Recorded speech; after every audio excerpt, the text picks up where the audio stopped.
Кыргыз жөнүндө кеп кылганда ар ким толкунданбай кое албайт.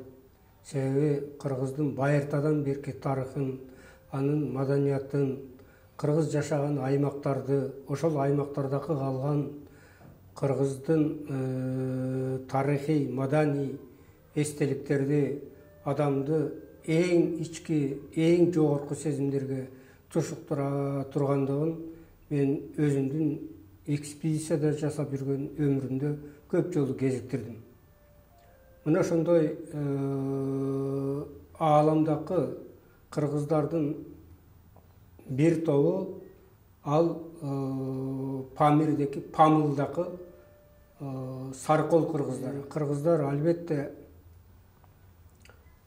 аябай көп тарыхый, орчундуу, өзгөртүүчү, коом алмашкан, мамлекеттик башкаруусу алмашкан көп тарыхый оор окуяларга тушуккан. Бирок ошол оор шарттарда, ушунчалык бийиктикте, тоолордун арасында ошол сарыколдук кыргыздардын жашап, өмүр улантып, балдарын тарбиялап, ошол эле эмес эски кыргыздын маданиятын сактап калгандыгы менен өзгөчөлөнгөн эл. Памир, Памыл деп коет.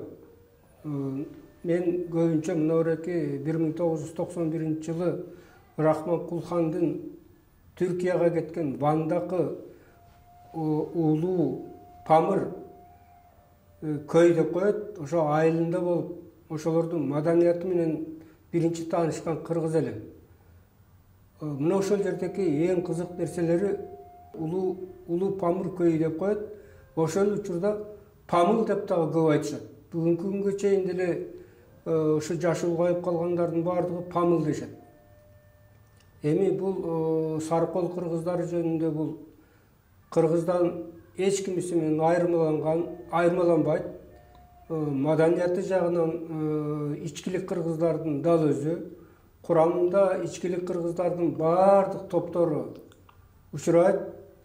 Ал эми ошол улуу Памир тоолорундагы 4000 метрдин ар жак бер жак бийиктикте жашаган Рахман Кулхандын кыргыздарын айтсаңыз эле эмне деген укмуш нерселер бар.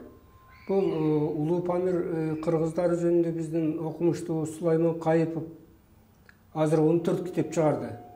Ал эми бүгүнкү күнү кыргыздардын ичкилик тобуна кирген саркол кыргыздары деп жалпы ат менен аталган нерсе бул 19-кылымдын аяк чендериндеки 3 чоң империянын жер бөлүштүрүү саясатынын натыйжасында 3кө бөлүнүп калган.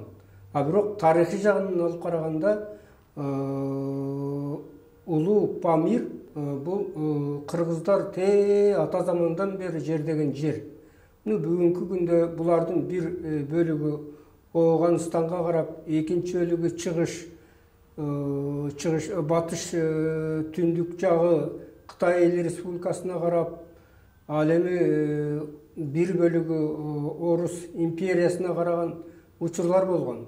Бүгүн дагы ошол бөлүштүрүүдөн кийин бир тутамда жашаган кыргыздардын бир топ аймактары башка мамлекеттердин курамында турат. Бирок ошол жерде жашаган кыргыздар бул кыргыз ичкилик кыргыздардын бүткүл элдик озеки тилин, маданиятын, үрп адаттарын сактаган эң баалуу материалдарды биз бүгүн издеп таппай кала турган материалдарды сактап калган кыргыздар экендиги талашсыз. Кыргызстандын улуттук китепканасындагы көргөзүлүп жаткан экспонаттар ошол саркол кыргыздарынын маданияты менен тааныштыруу, мен ойлойм, бул өзгөчө чоң саамалык. Бул саамалыкты биз дагы улантышыбыз керек. Саркол кыргыздарына илимий экспедициялар жүргүзүш керек. Себеби улуу Манастын Хан Жакыптын атасы Ногойдун жери, Манастын жери. Ошондоку Сагынбай Орозбаковдун дагы, Саякбай Каралаевдин варианттарындагы улуу Памир бул Нукура кыргыздын ата жер экендигин, ата журтубуз экендигин биз эч качан унутпашыбыз керек. Кылым карыткан Сарыкол кыргыздары биздин доордун 2-кылымына чейин эле азыркы Памир жеринде жашап келгендиги таш бетине түшкөн петроглифтерде маалым болгон. Кыргыздын энциклопедиясы болгон Манас эпосунда азыркы Памир түпкү аталышы Сарыкол деген жер кыргыздарга таандык экени кеңири берилет. Сарыкол кыргыздары 1892-95 жылы Улуу Британия, Кытай империясы жана Орус падышачылыгы тарабынан 3кө бөлүнүп калган. Азыркы Мургап району 1925 жылга чейин Ош уездине карап, кийин азыркы Тажикстан Республикасынын курамына кирген. Аянты 38.442 чарчы метрди түзөт. 7134 метр бийиктикте турат.